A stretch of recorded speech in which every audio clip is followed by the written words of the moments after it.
न जाने ये लफ्ज़ कहाँ से आ जाते हैं। उन्हें मैं बुला तो लेता हूँ, खैर कभी कभी, अपने जहन में, अपनी कलम में, पर पता नहीं क्यों, या यक बा यक यूं ही सुन लेता हूँ उन्हें चलते, कभी जागते, पर अक्सर नहीं आते जब ज़रूरत हो उनकी, और जब बेहद ज़रूरत हो तब तो कतई नहीं आते।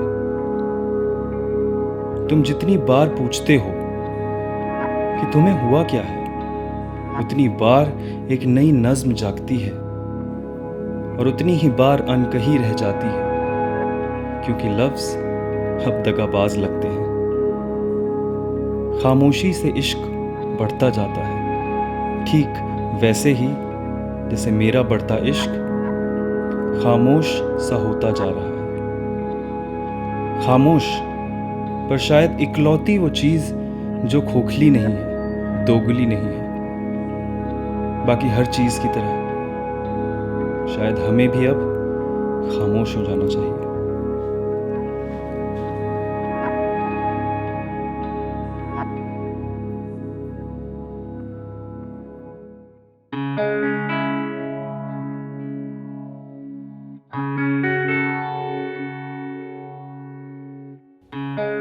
मैं ठंडी रेत सा बिखरा हुआ था। लिखने से मेरे जिस्म की रेत रेजा रेजा धीरे धीरे रोशन होती गई, मानो रेत किताब नुमा धूप के आने से पहले ही उसके आमद की खुशी में अपने आप को जगा रही हो। मुझे यह मुगालता था कि ये किताब जैसे सूरज बड़े ही नज़ाकत के साथ आसमान के कैनवस पर उभरता है, वैसे ही ये भी धीरे धीरे उभरेगी।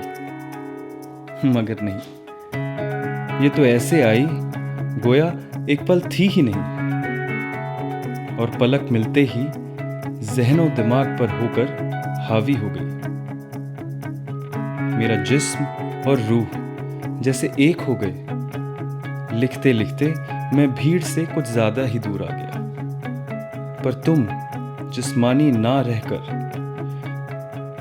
महज एक रूह बन गई थी। फकत एक ख्याल।